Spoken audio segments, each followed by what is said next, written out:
तो फिर एक बार आचमन करने से क्या लाभ है और 3 बार आचमन करने? एक ही बार बताया मैं, ऋषि दयानंद ने। किसी को ज्यादा आलस से नींद आती हो तो 3 बार कर लो, नहीं तो 1 बार करना पर्याप्त।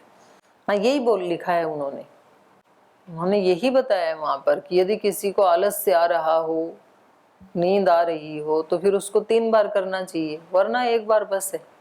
या किसी की ज्यादा अशुद्धि हो तो 3 बार कर लो, किसी का एक ही बार। अब ये तो देखना पड़ेगा ना, किसी का कमरा इतना गंदा बिखेर के रखते हैं तो फिर उसमें थोड़ा ज्यादा टाइम लगेगा सेट करने में। किसी का साफ ही रहता है, जैसे मेरा कमरा मैं रात को जाके सोती हूँ बस, बाकी वैसे साफ ही रहता है वो। तो वो साफ करने वाला है, उसको 10 मिनट लगती हैं। किसी का ऐसा होता है, किसी कमरे में किसी के बच्चे हैं या बड़े भी ऐसे हैं, चीजों को फेंक के रखते हैं इधर उधर, उसमें टाइम लगेगा। तो लेकिन आचमन का या अंग स्पर्श का संबंध अपने शारीरिक और इंद्रियों की शुद्धि को लेकर के ही है, और उसका कोई प्रयोजन नहीं है। ठीक है। एक यज्ञ विधि में जब हम जल प्रोक्षण करते हैं तो हम 3 ही दिशाओं में सबसे पहले करते हैं, एक दिशाएं को हम छोड़ देते हैं। तो फिर दिशा को छोड़ा कहाँ है? वो मतलब एक नहीं, 1 by 1 चल रहा है। बीच में एक छूटता है। नहीं, पूर्व पश्चिम उत्तर दक्षिण ऐसे ही क्रम है। तो पहले पूर्व दिशा में डालते हैं, फिर पश्चिम में डालते हैं, फिर उत्तर में डालते हैं, फिर दक्षिण में डालते हैं। तो दक्षिण वाले के साथ फिर एक सभी को ही ले लेते हैं। तो उसमें क्रम तो बाधित हुआ नहीं ना, टूटा नहीं ना, वो तो चल ही रहा है, एक के बाद दूसरा तीसरा। नहीं होता, नहीं ऐसे नहीं होता ना, वो तो बोलने के ऊपर है व्यक्ति को कि आप पहले पूर्व पश्चिम उत्तर दक्षिण ऐसे बोलते हो या पूर्व दक्षिण पश्चिम उत्तर ऐसे बोलते हो। तो बोलने में तो यही आता है ना, पूर्व पश्चिम उत्तर दक्षिण ऐसे ही बोला जाता है, इसलिए ऐसे ही उसमें जल डाल देते हैं। ये जितने प्रश्न आप कर रहे हो ना, इसमें मतलब कोई खास कुछ निकलने वाला नहीं है। प्रश्न वो होने चाहिए जिसमें से कुछ हमारे लिए कुछ निकल के आएगा, जिससे कल ही हमारे जीवन में या आज ही हमारे जीवन में कोई फर्क पड़ेगा। ऐसे प्रश्न ज्यादा अच्छे होते हैं, तो इसलिए मैं ये चाहती हूँ ऐसे प्रश्न पूछा करें। तो इससे तो कोई ज्यादा फर्क नहीं पड़ेगा कि आपने पहले पूर्व में जल डाला, फिर उसके बाद आपने दक्षिण में क्यों नहीं डाला, पश्चिम में ही क्यों डाला। तो दक्षिण में भी डाल दोगे तो भी हमारे जीवन में कोई खास फर्क नहीं पड़े। कल से आप दक्षिण में पहले डाल लियो, कोई बात नहीं है, तो भी जीवन वहीं रहेगा। तो ये ठीक है, ऐसे प्रश्न भी जिनके बारे में हमें नहीं पता है उनके बारे में जिज्ञासा होना ये ठीक है, उचित है। लेकिन उसके साथ साथ जो हम जी रहे हैं उसमें कोई चेंज है कि नहीं, उसमें प्रश्न होना वो ज्यादा उचित है। इसलिए आप लोग कोशिश किया करें कि आप अपने व्यक्तिगत जीवन से संबंधित कोई प्रश्न पूछेंगे तो मुझे ज्यादा अच्छा लगेगा। या हमने इस चीज को अपनाया, इससे हमारे जीवन में ये चेंज आया। तो वो आप जो रामायण की अनुभूतियां बताते थे वो भी कई दिन से बंद हो रखी हैं। तो कल से हम आचार्यों का लेंगे। आचार्य सतीश जी आपका लेंगे कल। प्रवास से कल, फिर तो आज ही ले लेते तो अच्छा था आपकी। तो परसों, कल कहाँ बैठक आपकी? मेरठ में। अच्छा, तो पास में। तो कोई नहीं, परसों ले लेंगे आपका। तो कल किसका ले लेंगे? और आचार्य कौन है? आचार्य प्रीतम जी कहाँ है? प्रीतम जी आए हैं?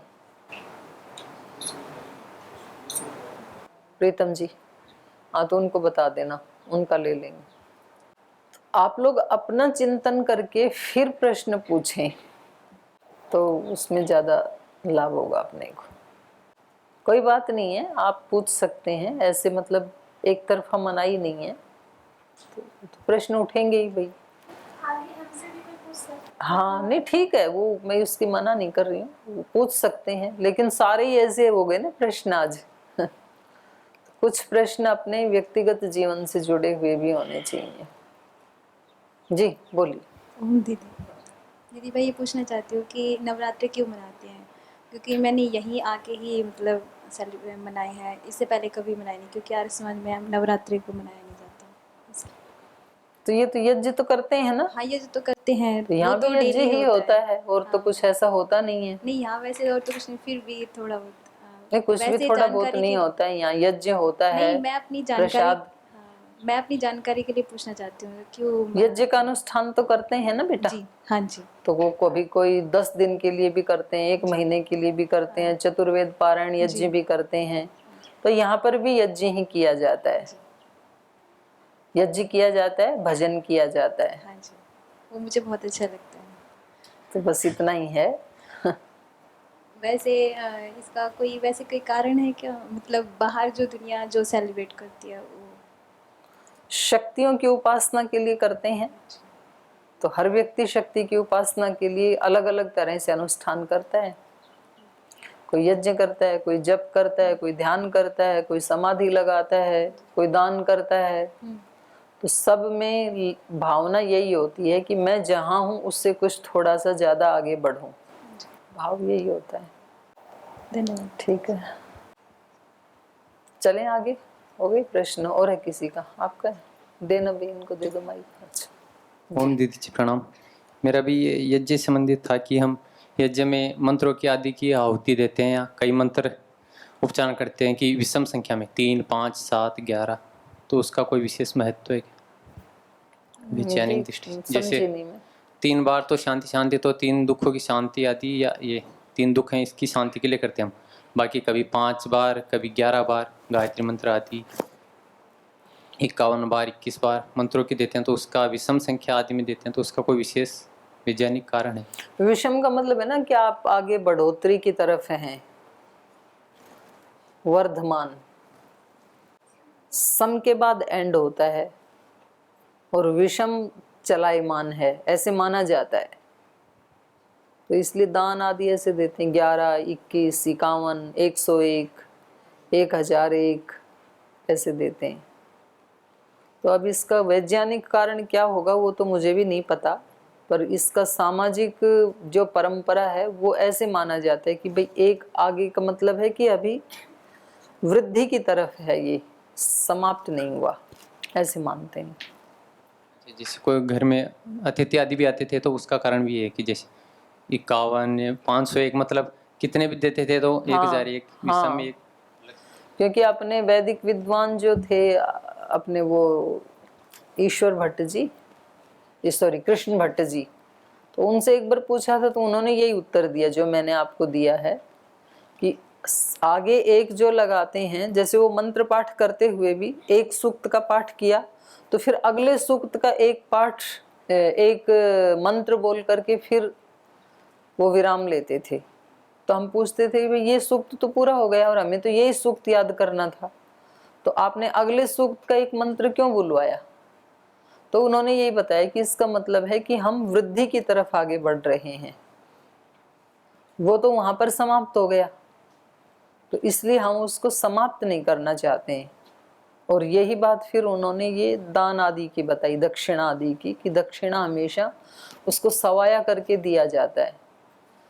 जैसे ये सब्जी आदि देने वाले हैं, सब्जी आदि भी देते हैं, तो जितना आपने पैसे दिए उतना तोल के फिर थोड़ा सा और डालते हैं, तो इसका मतलब हमारा बिजनेस वृद्धि की तरफ है। दूध देने वाले से 1 लीटर लोगे तो 1 लीटर के बाद फिर 1 चम्मच और डालता है उसके अंदर।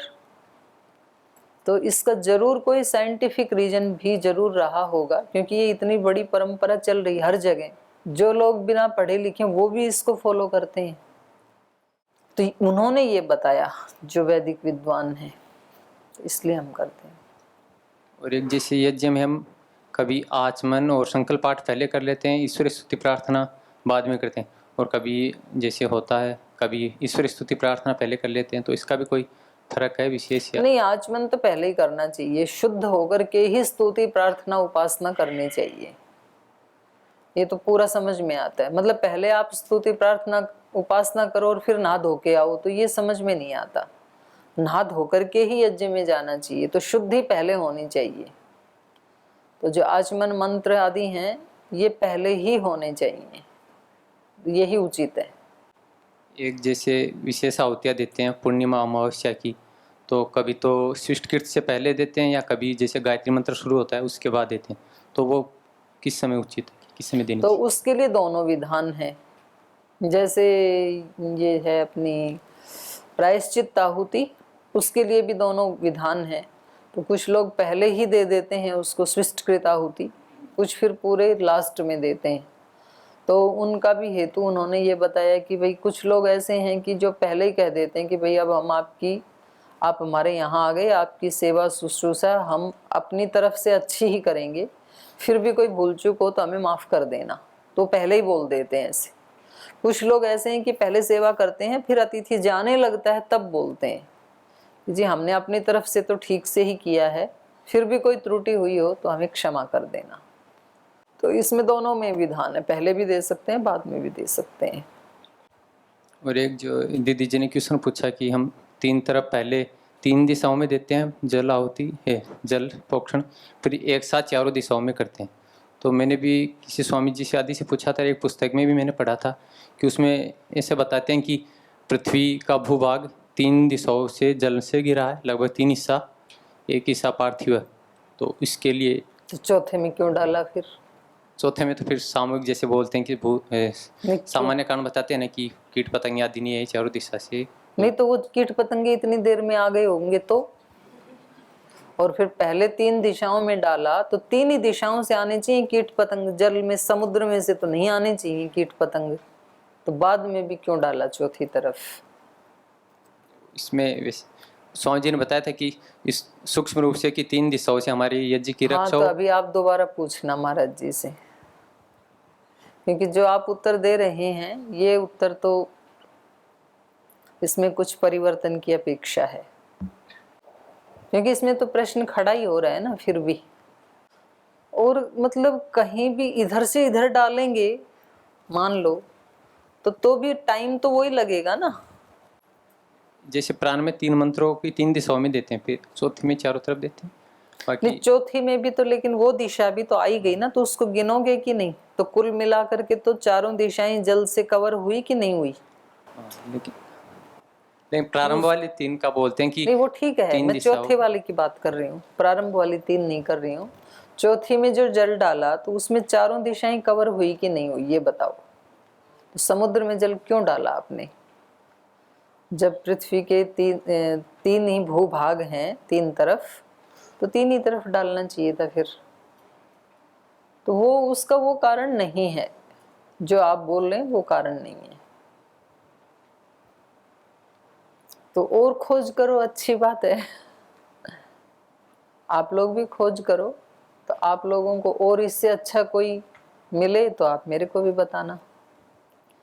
लेकिन मुझे कोई ज़्यादा उसमें दिक्कत होती नहीं है, पूर्व पश्चिम उत्तर दक्षिण चारों दिशाएं कवर हो गई, तो हमें उसको कवर ही करना है। एक तरह से वो लोक करते हैं, मैंने एक दिन पहले भी बताया था, ये किसी विद्वान की व्याख्या बता रही हूँ मैं कि भाई अब उसको बिल्कुल एकदम सील कर दिया चारों तरफ से। तो वहां बात कीट पतंग की नहीं है, कोई भी आसुरी शक्ति उसमें प्रवेश नहीं कर सकती आप, क्योंकि ये तो कीट पतंग तो स्थूल हो गई। और वहां उन्होंने बताया सूक्ष्म शक्तियों के लिए कि कोई सूक्ष्म आसुरी शक्ति प्रवेश ना करे, इसके लिए जल से उन्होंने लोक कर दिया उसको। है भावनात्मक ही सारी चीजें, जितनी भी ये कर्म कांड की विधियां हैं सब भावनात्मक हैं, मतलब किसी दूसरी तरफ ये संकेत कर रही हैं, वो अपने आप में पूर्ण नहीं है। वो जिस सूक्ष्मता की तरफ इशारा कर रही हैं वो यदि हमारे मन में भाव में आ रहा है तब तो वो ठीक है, और वो यदि नहीं आ रहा है तो फिर ये अपने आप में पूर्ण नहीं है, तब अपूर्ण ही है। तो मुख्य बात उसकी है जिधर ये इशारा कर रहे हैं। स्थूल चीजें तो कुछ इंगित करती हैं ना, यहाँ कोई बोर्ड लगा है कि दिल्ली यहाँ से 150 किलोमीटर, तो वो बोर्ड तो इंगित कर रहा है ना किसी स्थान के लिए, बोर्ड अपने आप में तो दिल्ली है नहीं। तो जो इशारा कर रहा है कि इधर जाओ, एरो का निशान है, उधर जाएं तो दिल्ली मिलेगी, बोर्ड के पास बैठे हुए नहीं मिलेगी, चाहे वो आप संगमरमर का लगा लो बोर्ड तो, और चाहे सोने का लगा लो। तो कर्म कांड अपने आप में एक सबसे शॉर्ट विधि है, मतलब जल्दी परिणाम देने वाली विधि है, लेकिन ठीक से नहीं की तो जल्दी ही नुकसान देने वाली विधि भी है, दोनों बातें। तो ये बहुत खतरनाक भी है और बहुत ज्यादा फायदेमंद भी है, दोनों बातें इनके साथ। आप उसमें थोड़ी सी भी त्रुटि यदि करते हैं तो फिर आपके ऊपर उल्टा प्रभाव भी पड़ेगा। ऐसा नहीं है कि भाई ठीक है फल नहीं मिलेगा, कुछ थोड़ी भूल चूक हो गई तो ऐसा नहीं है कि फल नहीं मिलेगा पर नुकसान कुछ भी नहीं होगा, ऐसा नहीं है, नुकसान भी होगा। तो चाकू से ठीक से काटना आया यदि तो वो आपको सिद्धि भी दे सकता है, आपके फल सब्जी जो भी आप करना चाहें उसको काट सकता है। और ठीक से नहीं काटना आया तो वो आपका हाथ भी काट सकता है। ऐसा नहीं कहेगा कि भाई सब्जी नहीं कटी तो कोई बात नहीं, पर हाथ तो कटेगा ना फिर। ये तो मतलब स्थूल मैंने समझाने के लिए कहा है, पर जिस इस दृष्टांत से जो दार्ष्टान्त बता रही हूं वो यही है कि आप कर्मकांड या तो करो मत, और करते हो तो फिर उसको पूरा विधि विधान से करो। और विधि विधान में भी कहीं कोई त्रुटि हो जाए तो भी कोई बात नहीं है, पर भाव में त्रुटि नहीं होनी चाहिए बिल्कुल भी। कर्मकांड की त्रुटि भी क्षम्य नहीं है, वो भी ठीक ही होना चाहिए, नहीं तो फिर वो आपकी वो सफल नहीं होगी वो पूजा। लेकिन यदि उसमें भाव में त्रुटि आई तो नुकसान जरूर होगा फिर। तो इसलिए भगवान कृष्ण ने आकर के ये यज्ञ आदि सब इनका खंडन किया। फिर तो उन्होंने फिर कई सारे तो यज्ञ बताए, जप यज्ञ, ध्यान यज्ञ, सेवा यज्ञ, कर्म यज्ञ, कितने सारे यज्ञ बताए ना। दान देना ये भी यज्ञ, पढ़ना ये भी, तो बहुत सारे यज्ञों के उन्होंने वैविध्य कर दिया। और फिर बता दिया कि जीवन ही यज्ञ है, और फिर बता दिया सारी सृष्टि ही यज्ञ है अपने आप में। इसलिए उनको परिभाषाएं बदलनी पड़ी, नहीं तो उससे पहले बहुत ज्यादा यज्ञों का प्रचलन था इस देश में। और जितने ज्यादा होते थे तो फिर कोरोना आदि तो कभी आ नहीं सकता है, तो सुरक्षित भी था उस दृष्टि से, तो उसका फायदा भी था। लेकिन नुकसान ये था कि फिर लोग कर्म करना ही भूल गए। किसी को पुत्र चाहिए, वर्षा चाहिए, धन चाहिए, जो भी चाहिए यज्ञ करो फिर, तो वही करते थे। ठीक है जी, लास्ट प्रश्न है तपोधन जी का। ओ प्रणाम माता जी। इसमें ही मैं विचार देना चाह रहा था कि कहीं ऐसा तो नहीं है कि गैसेस निकलती हों हवन से, अन्य गैसें वो निकलती आपके हों। इतने से जल से तो शांत नहीं हो सकते हैं गैसेस। उसमें एक भाग खाली स्थान, नाली जैसा भाग रखे, जल ठहर जाए और उसमें जाके समा जाए ना हार्मफुल ना, वो गैसेस। तो गैस तो ऊपर जाती है, वो उस नाली में क्यों आएगी गैस। सूक्ष्म होकर के जो गैस बनती हैं, कार्बन डाइऑक्साइड आदि, वो तो ऊपर जाती हैं, उसका नाली से कोई संबंध नहीं है। चलें आगे थोड़ा पढ़ लें अब। चलिए इसको पूरा कर देते हैं ना सर्ग को। तो इन्होंने जैसे ही देखा तो इन्होंने अपने भाई से बताया, लक्ष्मण जी ने, अग्निम संशमयतु आर्य सीता च भजताम गुहाम सज्जम कुरुष्व चापम च शरांश्च कवचम तथा। तो कह रहे हैं भैया आप इस अग्नि का शमन कर दीजिए और सीता माता को गुहा में भीतर जाने के लिए कहें, और अपने चाप, शर, कवच इन सब को लेकर के तैयार हो जाएं। सज्जम कुरुष्व। तम रामः पुरुष व्याघ्रो लक्ष्मणं प्रत्युवाचः अंगावेक्षस्व सौमित्रे कश्चे मां मन्यसे च मोम। एवं मुक्तस्तु रामेण लक्ष्मणो वाक्यमब्रवीत्। दिदक्षन्निवस्तां सेनां ऋषितः पावको यथा। सम्पन्नं राज्यमिच्छस्तो व्यक्तं प्राप्याभिषेचनम्। आवां हन्तुं समभ्येति कैकेय्या भरतः सुतः गृहीत धनुषौ च मां गिरिं वीरश्रयावहे अपि द्रक्ष्यामि भरतं यत्कृते व्यसनं मम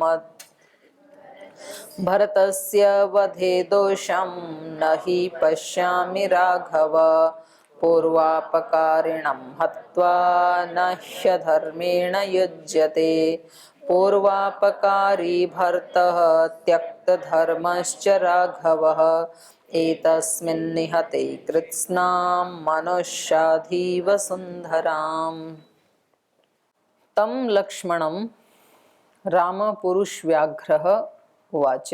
तो जब उन्होंने बहुत ज़्यादा जल्दी दिखाई तो नरसिंह श्री राम ने लक्ष्मण जी को उत्तर दिया, अंग आवेक्षस्व। उन्होंने कहा कि भाई सौमित्रे, हे सौमित्र, कस्य इमाम चमोम मन्यसे, पहले ये तो बताओ कि ये सेना है किसकी, आपकी जानकारी में आप किसकी सेना मान रहे हो जो आप धनुष बाण उठाने के लिए, कवच पहनने के लिए कह रहे हैं। तो पहले ये तो बताओ हे अंग, हे प्रिय सौमित्रे, इक्षस्व कस्य इमाम चमो मन्यसे, आप किसकी सेना सोच रहे हो, किसकी सेना हो सकती है ये तो बताओ पहले है कौन, तो बाद में धनुष भी उठाएंगे, बाण भी उठाएंगे। एवं मुक्तस्तु रामेण लक्ष्मणो वाक्यम अब्रवीत दिधक्षन्निवतां सेनां ऋषितः पावको यथा। तो जब उन्होंने ऐसे पूछा श्री राम ने, तो लक्ष्मण जी उसका उत्तर दे रहे हैं। कैसे दे रहे हैं? दिधक्षन्निवतां सेना, मानो उस सेना को जला डालेंगे, भस्म कर देंगे। ऐसे ऋषितः यथा पावकः, अग्नि की तरह रोष से युक्त होकर के, बहुत क्रोधित होकर के, मतलब सेना के बारे में जब बता भी रहे हैं तो बहुत ज्यादा गुस्सा आ रहा है उनको, बहुत क्रोधित होकर के कि मानो उसको जला ही डालेंगे। तो ये उत्तर दे रहे हैं, संपन्नम राज्यमिच्छस्तु व्यक्तं प्राप्याभिषेचनम आवाम हन्तुं समभ्येति कैकेय्या भरतः सुतः। तो बोले भरत जी आ रहे हैं, ये सेना किसकी है? अयोध्या की है ये। और क्यों आ रहे हैं?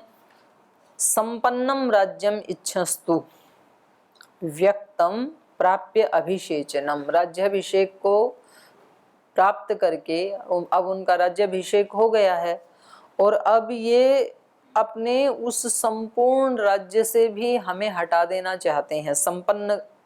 संपन्नम राज्यम इच्छस्तु माने अपना निष्कंटक राज्य चाहते हैं ये, सुसंपन्न राज्य चाहते हैं ये।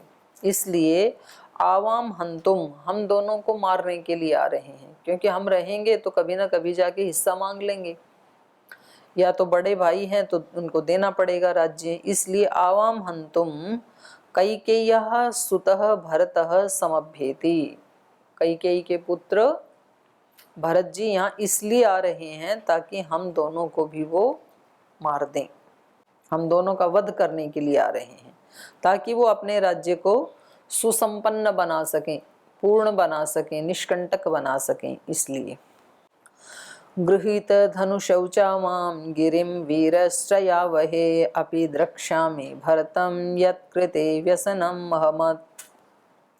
इसलिए हे वीर, आवाम गिरिं श्रयावहे, इसलिए हमें इस गिरी का आश्रय लेना चाहिए, पर्वत का आश्रय लेना चाहिए। गृहीत धनुषौ, धनुष बाण तो हाथ में लेने चाहिए और इस पर्वत का आश्रय लेना चाहिए हमें। अपि द्रक्ष्यामि भरतम यत्कृते व्यसनम महमत्, तो कह रहे हैं मैं आज देख लूंगा। भरतम अपि द्रक्ष्यामि, भरत को आज मैं देख लूंगा।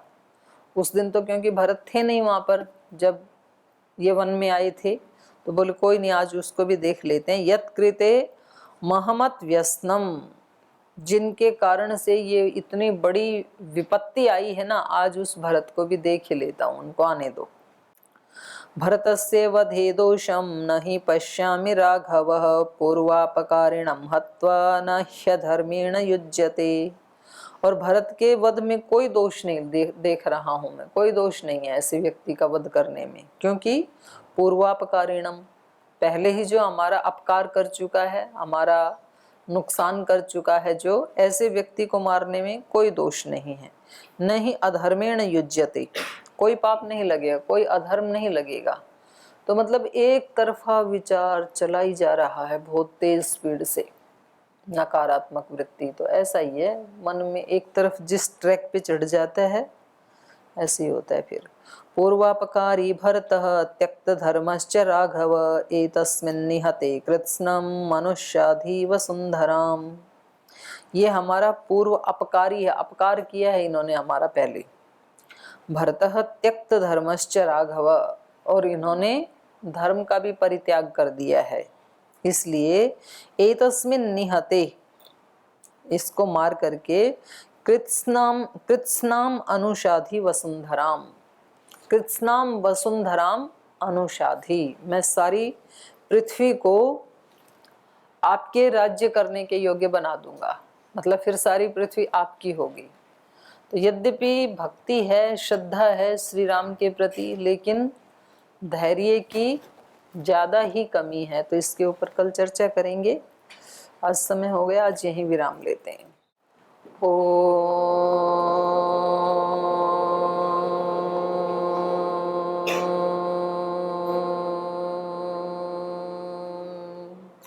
शांति शांति शांति ही। श्री गुरुभ्यो नमः। तू ही माता, तू ही पिता है, तू ही बंधु, तू ही सखा है। तू ही माता, तू ही पिता है, तू ही बंधु, तू ही सखा है। तू ही है करुणा निधान। हे राम, हे राम, हे राम, हे राम। तू अंतर्यामी, सबका स्वामी। तू अंतर्यामी, सबका स्वामी। तेरे चरणों में कोटि प्रणाम। हे राम, हे राम, हे राम, हे राम। तू ही दुख त्राता, विश्व विधाता। तू ही दुख त्राता, विश्व विधाता। तेरे शरण में है विश्राम।